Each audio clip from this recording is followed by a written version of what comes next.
Beyond this bird's eye view of Bacon's Castle, these brothers and cousins have come together to reflect on a shared ancestor. Our great-grandmother, Cordelia, was born here. Cordelia Jones was born at Bacon's Castle in 1850. The white plantation owner was likely her father, but she was enslaved, forced to sleep in the attic, in a hole in the wall. A hole in the wall, yes. People of color were being thought about as things rather than people.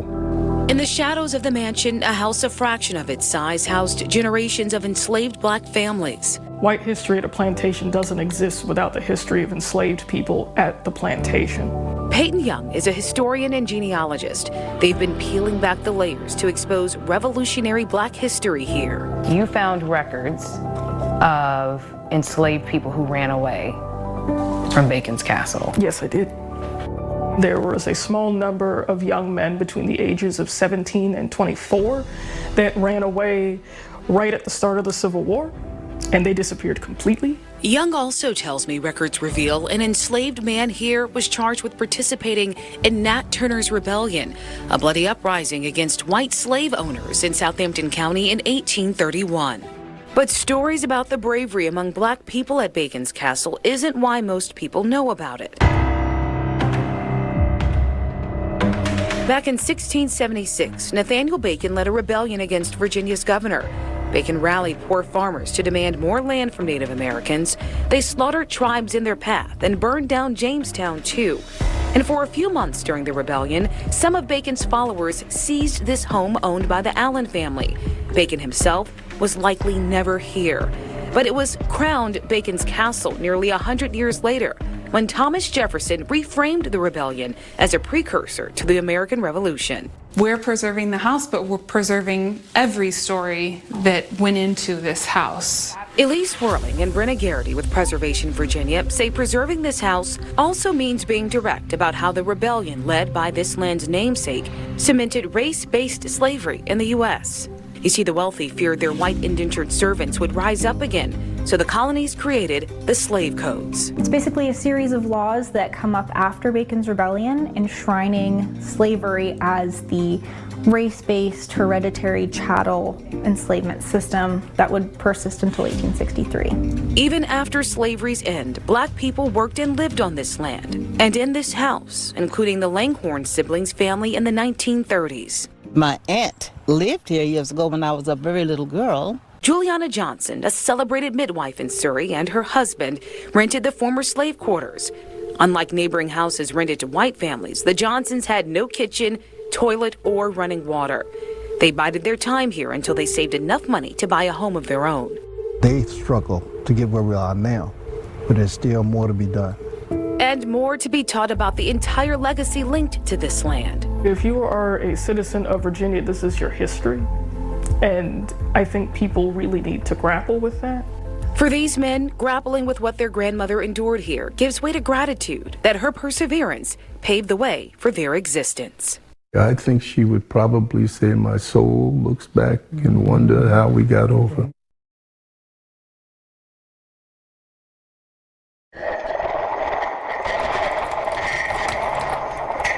For many kids, online gaming is a source of fun. And on many of those games, they're connecting with countless strangers. Wait, who's this? It's Billy. But there's no way to know if Billy is another kid or an adult predator, taking aim at manipulating, abusing, or luring your child away. Living or working in a city, or both, doesn't really afford us many opportunities to be exposed to nature. In fact, nearly 80% of all Americans live in a city. So what's the answer? I'm Jessica Larche here at the famed Mango Bistro on Mellon Street in Hampton. It's only been open since 2016, but it's already become so iconic. They've earned a spot on the Hampton-themed Monopoly game. But the bistro is one of 8 businesses a group of 3 women created, and all of those businesses are right here in Phoebus. Spokespeople for the Headwaters Casino and Resort Project say they expect it will redefine the waterfront here in downtown Norfolk. Kroger has hundreds of jobs they are looking to fill immediately. Rosario saw stories like that, and he put in his application. He was able to leverage his knife skills as a classically trained chef to snag a job at Kroger. Some perspective on how massive these turbines are. When the blade is fully extended, it is taller than the Washington Monument, and these aren't even the biggest ones yet. 2 years ago, my photojournalist Michael and I took the ferry from Onancock to Tangier Island. We spoke with locals about erosion and how weather impacts the island. Now we're back and we're following through on what's changed and how the weather continues to impact Tangier. We've always been in the news for, us washing away the hardships that we might face by continuing to live here. But I feel like we've got plenty to offer. We've got plenty of nature.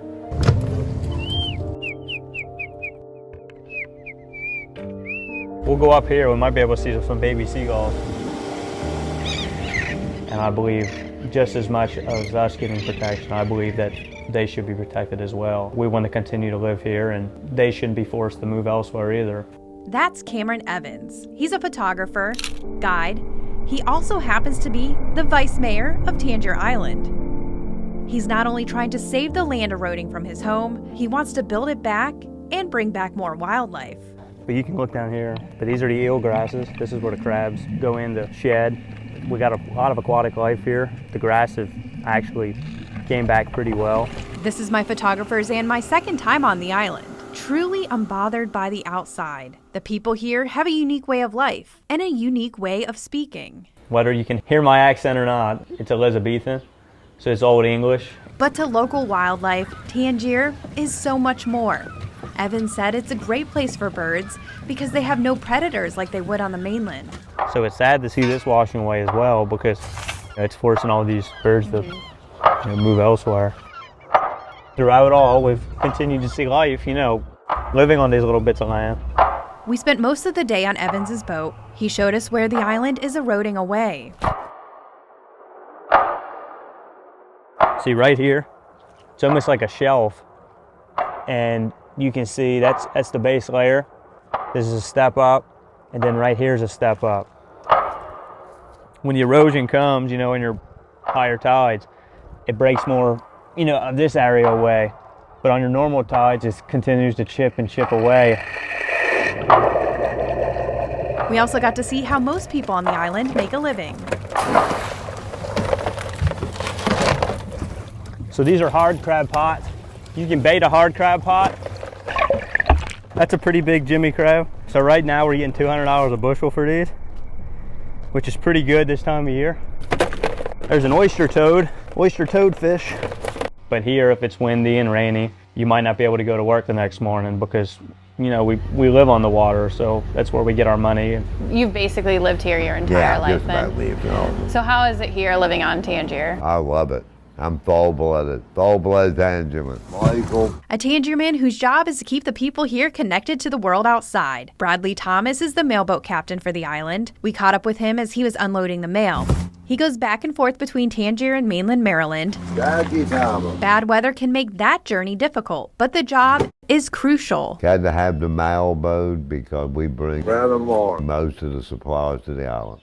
Whether you're a waterman, captain of a mailboat, tour guide, or a photographer, weather plays a huge role in the life on Tangier. So one of the reasons why I became a photographer was to try to capture Tangier for what might go unseen.